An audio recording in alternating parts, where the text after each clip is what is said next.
Hello दोस्तों, welcome back. आप देख रहे हैं कॉफ़ी विद सुमित जैन। दोस्तों, आज मैंने 3 खबरें आपके साथ डिस्कस करनी है।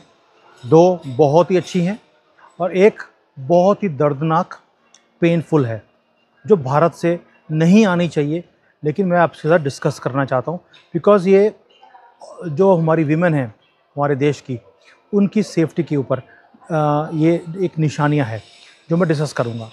सबसे पहले बात करते हैं जो बहुत बड़ी खबर है, लेकिन इंडियन मीडिया उसको दिखाता भी नहीं है। वो ये है कि जो हमारे भारत के बच्चे हैं, जो नए अभी ये जो जनरेशन जिसको अल्फ़ा बोलते हैं हम लोग, कि 2013 के बाद जितने बच्चे आ रहे हैं वो बहुत ज़्यादा इंटेलिजेंट है। अब आपने देखा होगा कि हमारे जो देश के बच्चे हैं वो पेरेंट्स से भी ज़्यादा इंटेलिजेंट निकल रहे हैं।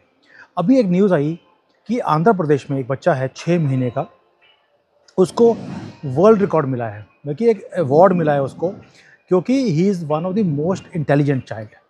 अब वो इंटेलिजेंट क्यों है? एक तो पहले कुछ नाम हैं जो डिफ़िकल्ट थे मेरे लिए, तो मैंने लिखे हैं उसके लिए। जगह का नाम है प्रोदतुर। प्रोदतुर को नाम जगह है आंध्र प्रदेश में, और बच्चे का नाम है प्रज्वल। 6 महीने का है और उसके पेरेंट्स ने देखा कि इसके पास एक स्पेशल टैलेंट है। उसे जो भी चीज़ दिखाई जाती थी वो इमीडिएटली रिमेंबर करता था, उसको याद कर लेता वो। और 6 महीने का बच्चा, वो तो अभी दूध पीता हुआ बच्चा है। अभी तो उसने शायद मम्मी पापा भी बोलना सीखा नहीं होगा। जनरली हमने देखा है कि 1 साल लग जाता है शायद कि बच्चे जो हैं वो बोलना शुरू करते हैं छोटे-छोटे वर्ड्स को। लेकिन इस बच्चे ने 6 महीने के बाद इसने हर चीज़ जो देखी वो याद करनी शुरू कर दी। आप इसे कोई भी गाड़ी का फ़ोटो दिखा दीजिए, वो गाड़ी का नाम बता देगा। आप कोई भी सब्ज़ी का दिखा दीजिए फ़ोटो, वो सब्ज़ी का नाम बता देगा। फ्रूट दिखाइए, फ्रूट का नाम बता देता वो। आप उसे किसी भी जानवर की फ़ोटो दिखा दीजिए, वो आपको जानवर का नाम बता देगा। इतना होनहार बच्चा वर्ल्ड रिकॉर्ड का तो बनता है भाई, और उसको मिल भी गया है। अब देखिए, ये है भारत, ये है नया भारत। अब आप देखिए, अब आप सोच सकते हैं कि भारत कैसे तरक्की कर रहा है हर चीज़ में। भई अब तो जो बच्चे आ रहे हैं वो भी ऊपर वाला जो है पूरी देन दे के भेज रहा है उनको कि जाओ भारत को रोशन करो, भारत का नाम रोशन करो। और जो जिन्होंने अवार्ड दिया है वो खुद हैरान थे कि यार इतना छोटा सा बच्चा, दूध पीता बच्चा, इतनी चीज़ें कैसे याद कर सकता है। और उन्होंने बोला ये जनरेशन जो अल्फ़ा है, जो नई जनरेशन आ रही है, ये उसका जीता जाता एक एग्जाम्पल है कि दुनिया कैसे चेंज हो रही है और कैसे ये बच्चे आगे जाकर हमारे देश का नाम रोशन करेंगे। तो दोस्तों, एक तो ये बहुत बड़ी खबर थी मेरे लिए जो मैंने सुनी ये वाली, और मैंने कहा ये तो यार शेयर करनी बनती है आपके साथ। एक तो ये है। दूसरी अच्छी खबर, मैं एंडिंग चलो एंडिंग हम अच्छी खबर से करेंगे।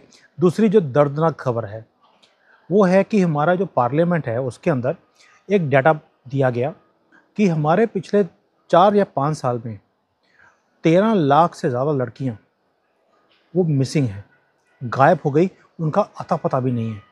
13 लाख 4 साल में। आप सोच के देखिए कि हमारी जो देश की लड़कियां हैं, विमेन हैं, क्या सेफ्टी है उनकी। और जब दुनिया में ऐसी खबरें जाएंगी, वो हमारे देश के बारे में क्या सोचेंगी। मेरी जो वाइफ है यहाँ पर, वो कई बार मुझे पूछती है कि सुमित, अगर मैं, क्योंकि यहाँ पर न्यूज़ आती है हमेशा कि ये लड़कियाँ गायब हो गई, रेप हो गया, कुछ हो गया, तो यहाँ पर खबरें बहुत आती हैं। तो ये मुझे कई बार पूछती है कि अगर मैं हिंदुस्तान में जाऊँ और मैं अकेली हूँ वहाँ पर और मैं सड़क पर जा रही हूँ, क्या मैं सेफ़ हूँ? और मेरे पास उसका आंसर नहीं होता। मैं तो उसको यही बोलता हूँ कि यस, यहाँ पे कोई सेफ्टी जो है पूरी है, तुम्हें चिंता करने की ज़रूरत नहीं है। लेकिन फिर भी इसके अंदर एक डर रहता है कि नहीं, जो हम न्यूज़ सुनते हैं यहाँ, क्योंकि यहाँ पे रोज़ न्यूज़ आती है कि वहाँ पे ये हो गया, वो हो गया। अभी जो मणिपुर की जो न्यूज़ थी वो तो बहुत ज़्यादा यहाँ पर फ्लैश की गई, और हमारा इंडियन मीडिया की ही न्यूज़ को यहाँ पर फ्लैश किया जाता है। जनरली जो ये है ना, नेहरू डायनेस्टी टीवी, एनडीटीवी हो गया, toilet of India, times of India, ऐसे पेपरों की और ऐसे न्यूज़ चैनल्स की न्यूज़ यहाँ पर ज़्यादा दिखाई जाती है, क्योंकि वो बिके हुए हैं चाइनीज़ के हाथ पे। मैंने आपको बड़ी बार बताया पहले भी, ये पैसे लेते हैं चाइनीज़ से और प्रोपेगेंडा फैलाते हैं। और ये उन्हीं लोगों को बुलाएंगे जो प्रोपेगेंडा फैलाने में या स्प्रेड करने में, झूठ बोलने में जो माहिर हैं, उन्हीं को बुलाया जाता है। तो ये एक दर्दनाक न्यूज़ थी। मैं पूछना चाहता हूँ भारतीय गवर्नमेंट से, मोदी जी से, मोदी जी, आपने बड़े एक्ट्स किए, आपने बहुत रूल्स बनाए कि भाई हम जो है ये लोगों को पकड़ेंगे, उन्हें सज़ा देंगे। कितनों को सज़ा दी आपने?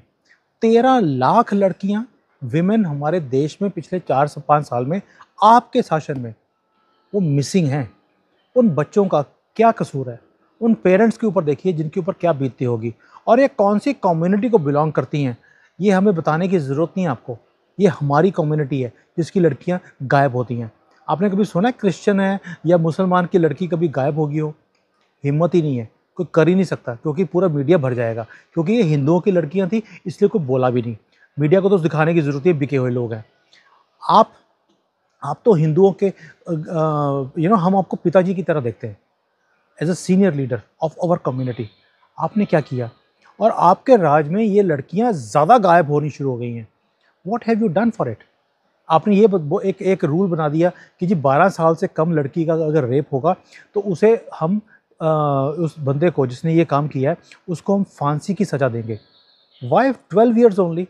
और जिन्होंने गायब किया है, आपके पास प्रूफ्स भी होते हैं, सब कुछ। आपने बोला हम सिक्योरिटी सिस्टम्स लगाएंगे पूरे कंट्री में, ये करेंगे वो करेंगे, सिर्फ खोखले वादे हैं।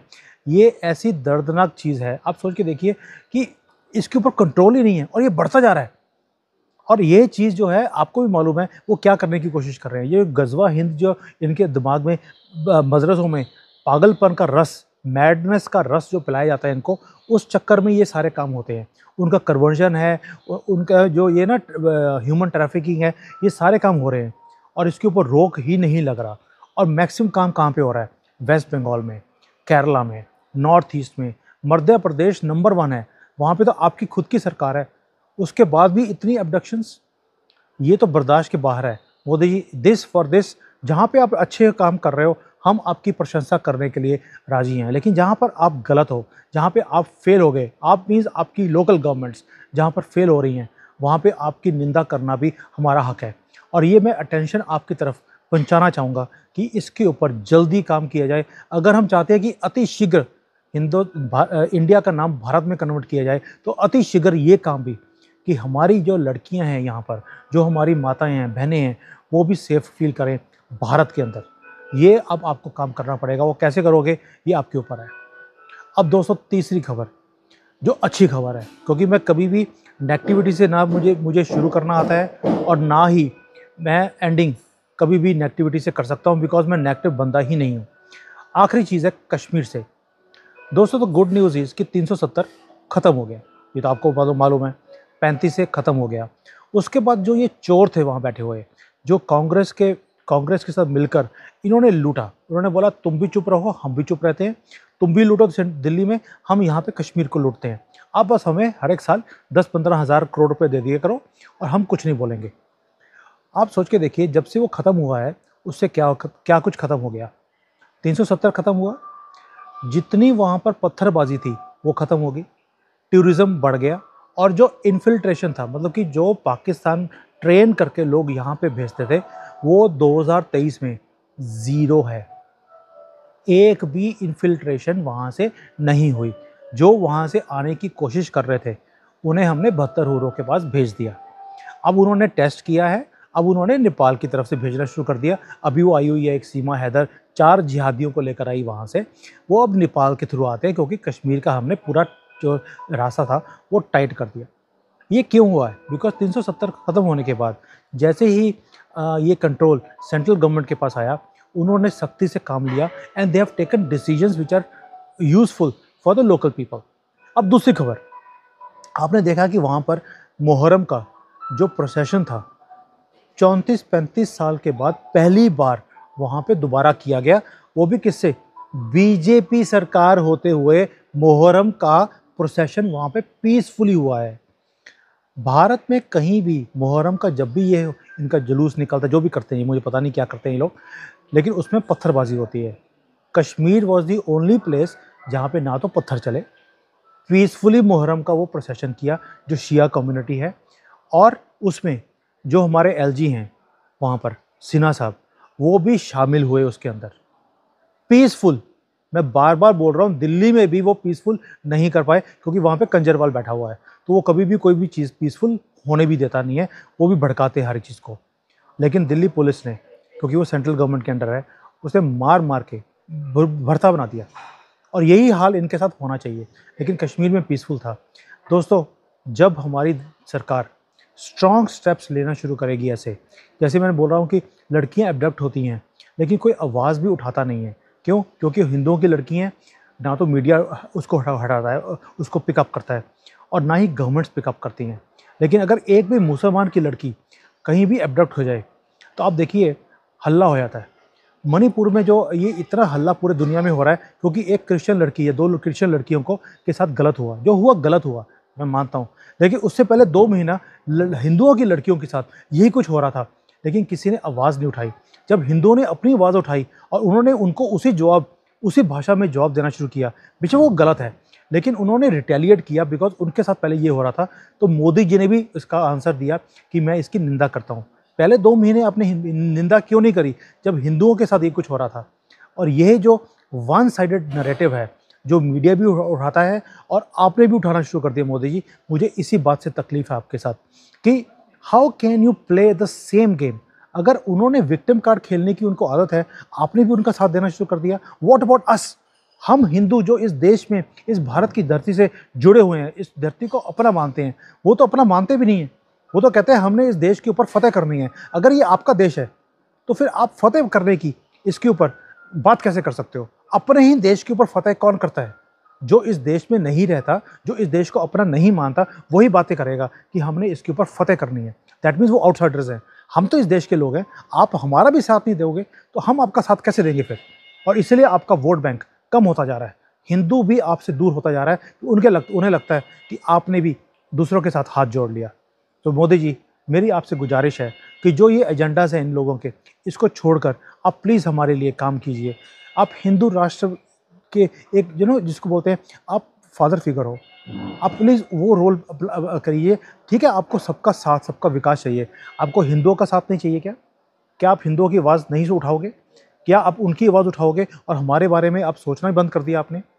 आई होप मोदी जी आप ये वीडियो सुनोगे और आप वो चेंजेस लेके आने की कोशिश करोगे जो हमारी कम्युनिटी को भी सूट करती है, नॉट जो उनको सूट करे वो, क्योंकि उनकी वोट भी आपको चाहिए। आपको हमारी वोट नहीं चाहिए क्या?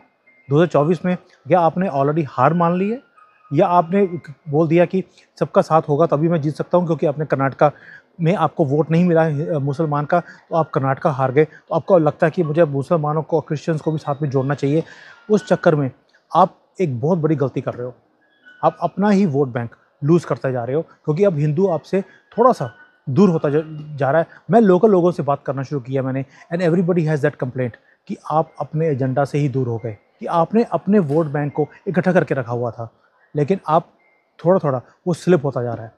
सो दोस्तों, एंड में जो ये बच्चे हमारे जो 6 महीने का बच्चा है, जैसे वो करिश्मा कर रहा है, ऐसे करिश्मा मैं चाहता हूँ कि हिंदुस्तान का हर बच्चा, हर लोग, हर यंगस्टर इस मुहिम में शुरू हो जाए कि हमने इस देश को नंबर 1 बनाना है। अगर ये छोटे बच्चे हमारे देश का नाम रोशन कर सकते हैं, हम क्यों नहीं कर सकते? मैं अब आपको बताता हूँ कि मैं फॉरेन में बैठकर भी अपने देश का नाम यहाँ पर रोशन करता हूँ। लोगों को अपने सनातन के साथ, अपने देश की जो कल्चर है उसके साथ जोड़ता हूँ मैं। मेरी वाइफ ने आपको बताया था लास्ट वीक जब वो आई थी शो में, उसे हर रिलीजन के बारे में मालूम है। यहाँ पे लोग मेरे साथ वेजिटेरियन होते जा रहे हैं। जो लोग मेरे कंपनी में आते हैं, जो मेरे उसमें आते हैं, आज 2000 से ज़्यादा लोग हैं चाइना में जो 100% वेजिटेरियन बन गए हैं।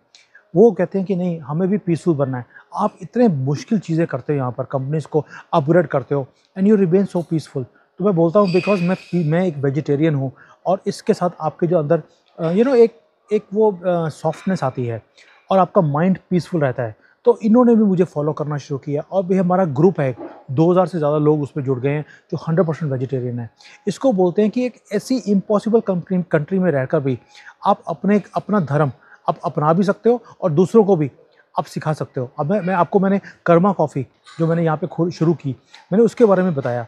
वो कॉन्सेप्ट बड़ा सिंपल है कि भाई कर्मा, उनको एक कर्मा का कॉन्सेप्ट समझाने के लिए वो कॉफ़ी शुरू किया, जहाँ पे हम फ्री कॉफ़ी देते हैं और उनको बोला कि भाई आपको जो भी डोनेट करना है आप बॉक्स में डाल दीजिए, क्योंकि कर्मा है, अगर आज आप फ्री में लेंगे कल को आपको वापस करना पड़ेगा। और यही चीज़ हिंदुस्तान में लोग सीखते नहीं हैं। आपको ये जो 200 यूनिट फ्री दे दिया एंड बस की टिकट फ्री दे दी, ये कर्मा है।